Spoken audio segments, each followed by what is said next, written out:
Shalom, amados irmãos, que a paz do Altíssimo Criador esteja na tua vida em nome de seu Filho, nosso Salvador, Yahushua HaMashiach. Hoje eu gostaria de mostrar para você o que aconteceu após o dilúvio. Vamos seguir o rastro da serpente e vamos decifrar quem é a semente da serpente após o dilúvio. Nós vamos ver que no final dessa odisseia, nosso Messias irá vencer a semente da serpente. E você precisa assistir até o final para entender isso.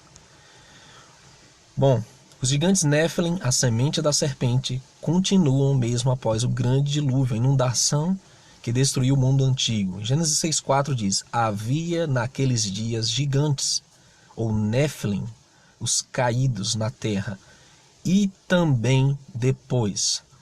O que você precisa entender, querido, e aceitar é o que a Escritura fala.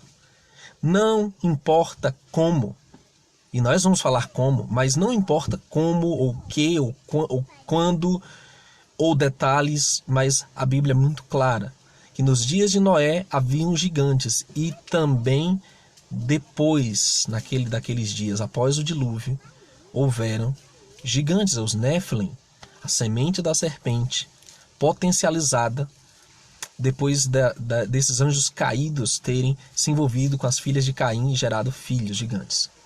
Muito bem. Vamos observar algo muito importante sobre como a semente da serpente sobreviveu após o dilúvio.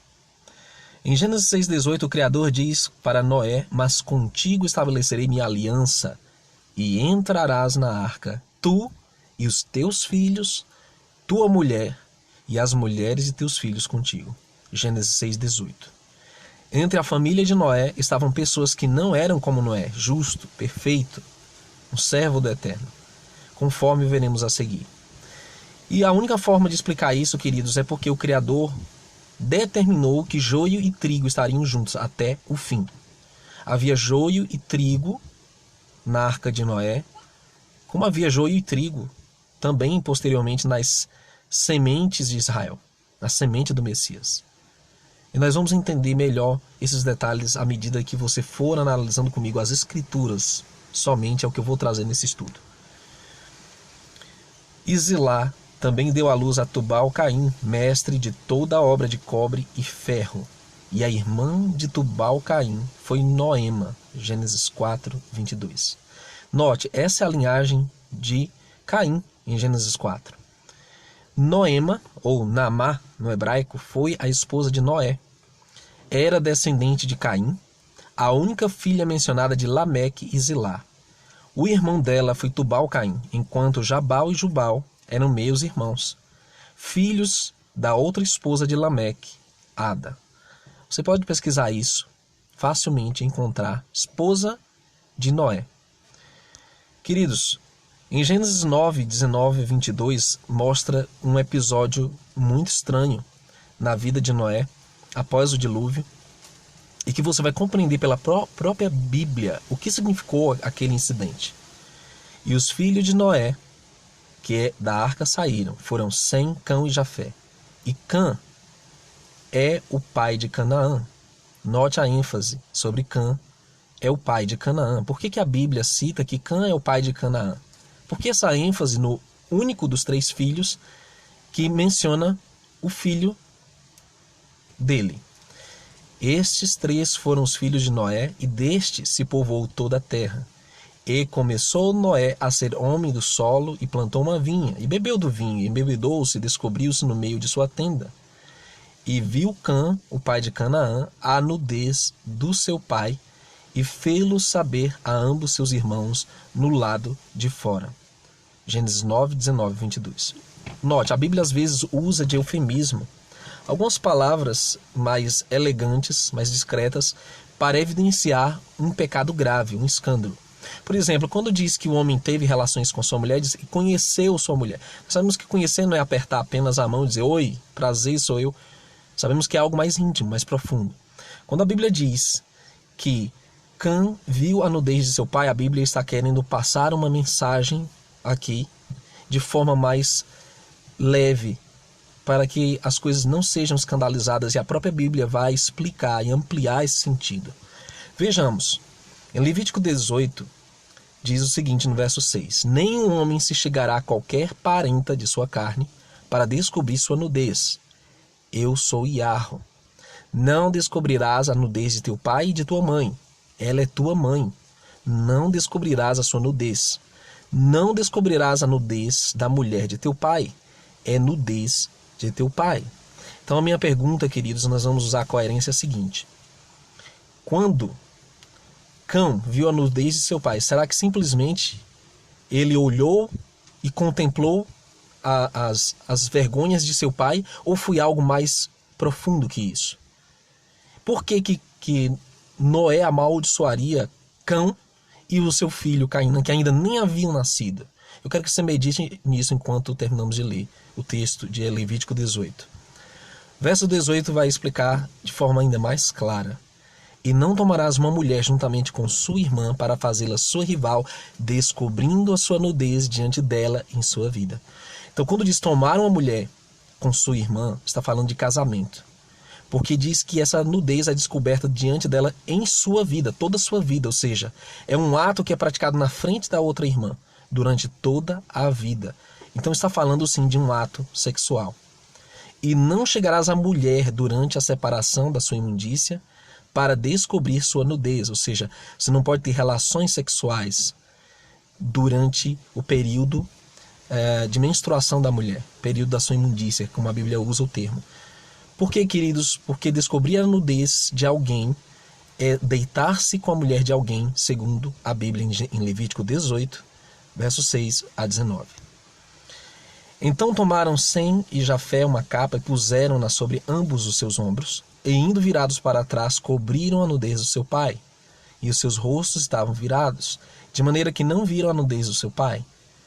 E despertou Noé do seu vinho, e soube o que seu filho menor lhe fizera, e disse: maldito seja Canaã. E aqui Canaã, gente, é o filho de Cão. Maldito seja Canaã, escravo de escravos, seja aos seus irmãos.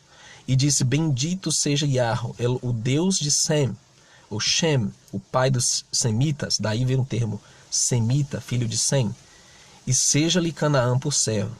Alargue Iarro a Jafé, e habite nos tabernáculos de Sem, e seja-lhe Canaã por servo.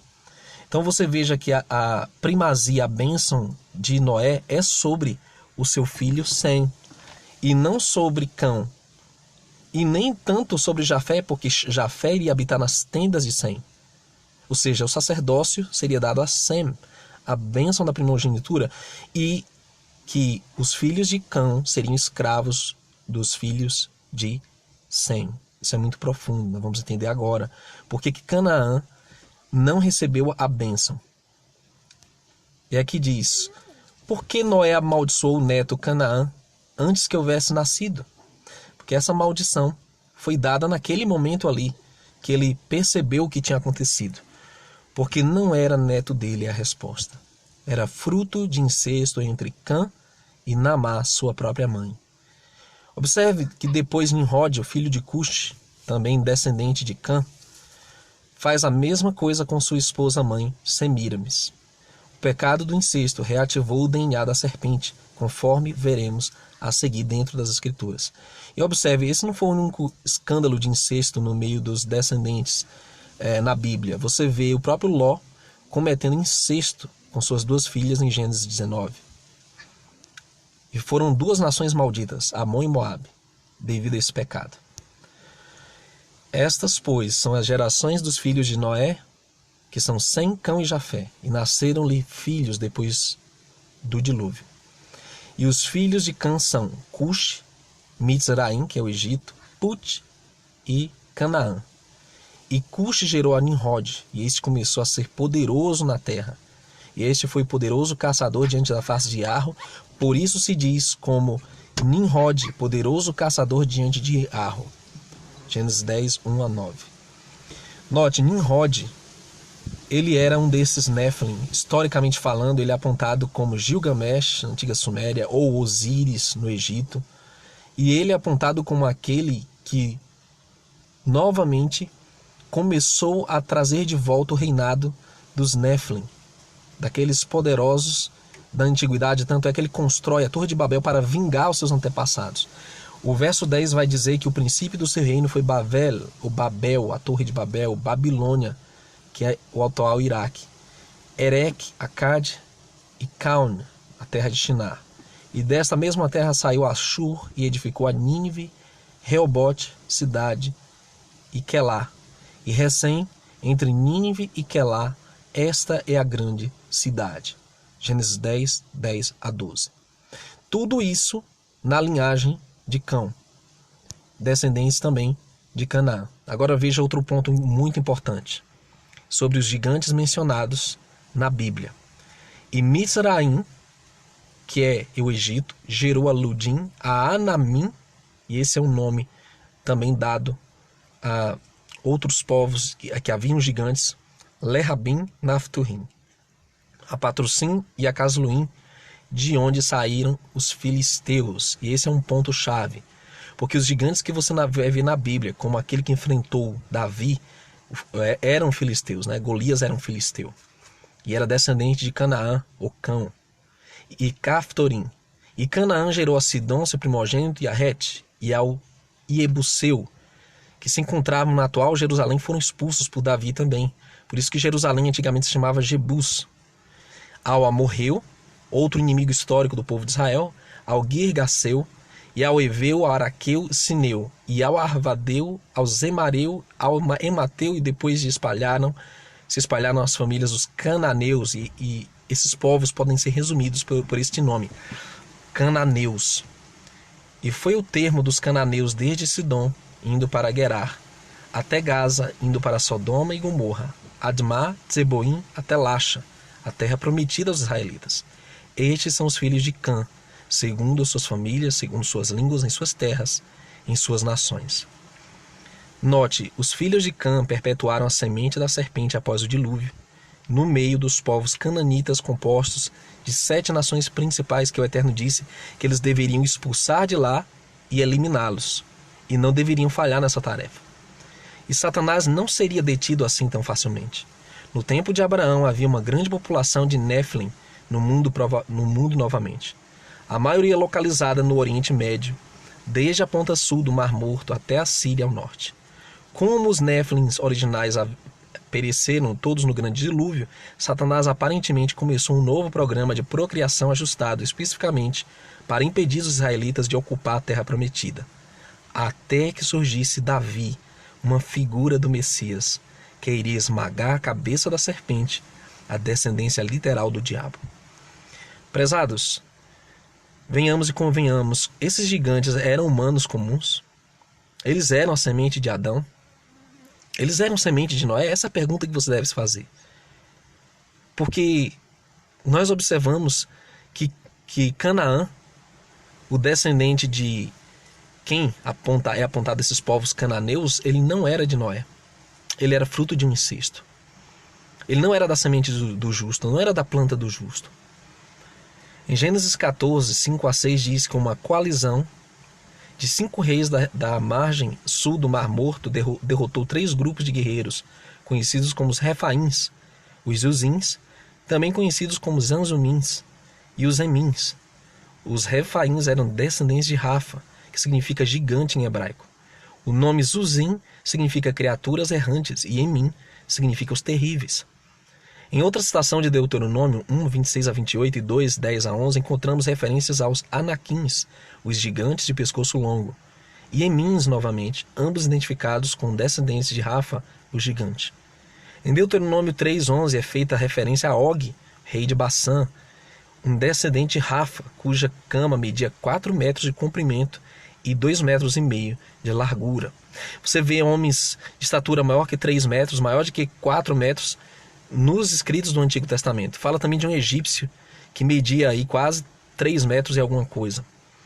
Em Números 13:33, o relato dos espias inclui a visão de Néfilins, dizendo que os descendentes de Anak vêm dos Néfilim.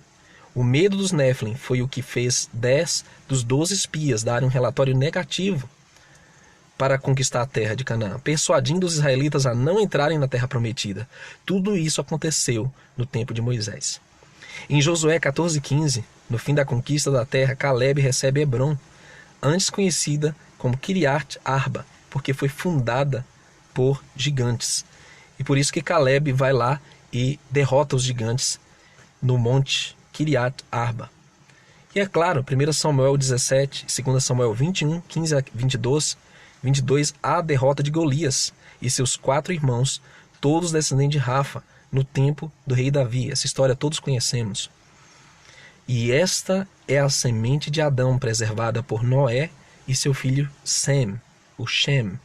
Daí surge o termo semita, e isso vai explicar, queridos, o ódio dos filhos da serpente contra o povo hebreu. Em Gênesis 10, 21 a 25 diz: E a Sem nasceram filhos, e ele é o pai de todos os filhos de Eber, o irmão mais velho, Jafé. Os filhos de Sem são Elão, Ashur, mas eu destaco Arfaxade, porque Arfaxade gerou Shelar, e Shelar gerou a Eber. E, queridos, o nome Eber é o patriarca dos hebreus. É daí que vem o nome hebreu. Eber, filho de Arfaxade, filho de Sem, filho de Noé. A semente de Adão continua pura, apesar do dilúvio, apesar da contaminação e da profanação de Cão, seu irmão. Em Gênesis, ainda diz no verso 25, e a Eber nasceram 2 filhos, o nome de um foi Peleg, porquanto em seus dias se repartiu a terra. Ainda em Gênesis 11, 18 vai falar sobre Peleg, que viveu 30 anos e gerou a Reu. E viveu Peleg depois que gerou a Reu 209 anos e gerou filhos e filhas. E viveu Reu 32 anos e gerou a Serug, o Serug nas Bíblias. E viveu Serug depois que gerou a Naor 200 anos e gerou filhos e filhas. E Naor 29 anos e gerou a Terá. E olha o que acontece, queridos. Isso é muito importante. Terá gerou Abrão, que é o pai dos hebreus, o pai dos israelitas. E é isso que é importante na semente de Adão, que é preservada até os dias de hoje, que Abraão, ele vem diretamente de Sem, vem diretamente de Noé, que veio diretamente de Adão. De sorte que todas as gerações desde Abraão a Davi são 14 gerações, e desde Davi até a deportação para a Babilônia, 14 gerações, e desde a deportação para a Babilônia até o Messias, 14 gerações. Mateus 1,17 deixa claro que Abraão foi o pai original de Davi no início das gerações, e que Davi estava ali como um marco fundamental dessa linhagem do Criador, até que eles voltassem do cativeiro babilônico, e então até o nascimento do Messias, que descende de Davi. É o Messias, filho de Davi, descendente de Abraão, direto. E do Messias até a última geração também serão 42 gerações. Gente, nós somos a última geração. Desde o Messias até agora se passaram 2.000 anos, assim como de Abraão até o Messias foram 2.000 anos exatos. Davi, porém, disse ao filisteu, o cananeu da semente da serpente: Tu vens a mim com espada e com lança e com escudo, porém eu venho a ti em nome de Yahuá dos exércitos, o Deus dos exércitos de Israel, a quem tens afrontado. Hoje mesmo Yahu te entregará na minha mão, e ferir-te-ei e tirar-te-ei a cabeça. E os corpos do arraial dos filisteus darei hoje mesmo às aves do céu e às feras da terra. E a toda a terra saberá que há Deus em Israel. E saberá toda essa congregação que Yahu salva, não com espada, nem com lança, porque de Yahu é a guerra, e ele vos entregará na nossa mão. E sucedeu que, levantando-se o filisteu e indo encontrar-se com Davi, apressou-se Davi e correu ao combate a encontrar-se com o filisteu. 1 Samuel 17, 45 a 48. Queridos, essa história nós já temos ouvido diversas vezes e repetido em filmes, novelas até. Mas o que você não capta nessa história é que Davi era um exemplo do Messias. Davi prefigurava o nosso Salvador, que viria esmagar a cabeça da serpente. Davi está profetizando nesse momento o fim da linhagem da serpente. Davi está agora declarando que os dias da semente do diabo na terra estão contados e que o cabeça de todas essas outras linhagens, esses filhos, seria extirpado da terra. Em Gênesis 3,15, o Criador declarou: e porém inimizade entre ti, entre o diabo e a mulher, ou seja, os descendentes de Adão, e entre a tua semente, os Néfilim, ou a semente da serpente, e a sua semente, a semente da mulher Israel. Esta te ferirá a cabeça. Dos descendentes de Israel viria aquele que feriria a cabeça da serpente, do diabo, o dragão, a antiga serpente. E tu, o diabo, lhe ferirás o calcanhar. Queridos, qual a diferença entre uma ferida na cabeça e uma ferida no calcanhar? Porque a ferida que o diabo sofreria seria uma ferida mortal, seria na cabeça. E a ferida que o Messias sofreria seria uma ferida temporária. No calcanhar você pode se recuperar. Você vai tratar um ferimento no calcanhar e ainda consegue sobreviver, apesar de ser um ferimento grave. Mas observe: e Davi pôs a mão no alforje, tomou dali uma pedra e com a funda lhe atirou, e feriu o filisteu na testa.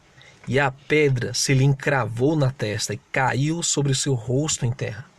Assim Davi prevaleceu contra o filisteu, o Néfilim, o gigante, o filho da serpente, descendente de Caim, com uma funda e com uma pedra, e feriu o filisteu e o matou, sem que Davi tivesse uma espada na mão. Por isso ocorreu Davi e pôs-se em pé sobre o filisteu, e tomou a sua espada e tirou-a da bainha e o matou, e lhe cortou com ela a cabeça. Vendo então os filisteus que o seu herói era morto, fugiram. 1 Samuel 17, 49 a 51. Queridos, por que então Davi arranca a cabeça de Golias? Por que então Davi ele leva essa cabeça como um troféu diante de todo Israel? E sabe o que ele faz em seguida? Davi tomou a cabeça do filisteu, o gigante Néfilim, e a trouxe a Jerusalém. Porém, pôs as armas dele na sua tenda. 1 Samuel 17, 54. É conhecido de todos os hebreus que a cabeça de Golias foi enterrada debaixo do monte chamado Gólgota, que vem de Golias, quer dizer caveira, caveira de Golias. Conforme está escrito em Mateus 27, 33, que chegando ao lugar chamado Gólgota, cabeça de Golias, representando a cabeça da serpente, os Néfilim, que se diz lugar da caveira. E quando Yeshua tomou o vinagre e disse: está consumado, inclinando a cabeça, entregou o Espírito. João 19, 30. Foi naquele lugar, queridos, que Yeshua, vertendo o seu sangue, declarou a derrota da serpente e da sua semente. Ele esmagou a cabeça da serpente no madeiro. E ouvi uma grande voz no céu que dizia: agora é chegada a salvação, e a força, e o reino do nosso Yahweh, e o poder do seu Machia, o poder do seu ungido, porque já o acusador de nossos irmãos é derrubado, o qual diante do nosso Pai os acusava de dia e de noite. E eles o venceram pelo sangue do Cordeiro e pela palavra do seu testemunho, e não amaram suas vidas até a morte. Por isso alegrai-vos, ó céus, e vós que neles habitai, e ai dos que habitam na terra e no mar. Porque Ra-Satã desceu a vós e tem grande ira, sabendo que já tem pouco tempo. Apocalipse 12, verso 10 a 12. Queridos, a semente da serpente já foi derrotada. Nosso Messias esmagou a cabeça da serpente no madeiro. Porque ele pagou o preço pelos nossos pecados. Porque a partir dali, Satanás e sua semente não tem mais poder nem primazia sobre essa terra. Essa terra será herdada pelos santos do Altíssimo. Eles reinarão nela para sempre. Aleluia. E o Messias será o nosso rei, porque ele é rei dos reis, senhor dos senhores. Ele é o vencedor. E a serpente lançou da sua boca atrás da mulher água como um rio, para que pela corrente a fizesse arrebatar. E a terra ajudou a mulher, e a terra abriu sua boca e tragou o rio que o dragão lançara da sua boca. E o dragão irou-se contra a mulher e foi fazer guerra ao remanescente da sua semente. E, novamente a palavra semente aparece aqui. É a descendência de Adão. É o povo do Eterno, é o povo de Israel nos últimos dias, que são os que guardam os mandamentos de Yahweh e têm o testemunho de Yeshua HaMashiach. Esses são os israelitas messiânicos Natzarim, queridos. Apocalipse 12, 13 a 17 diz que até o fim haverá guerra entre as duas sementes, mas que a nossa vitória já foi declarada no madeiro. Nós somos os vencedores.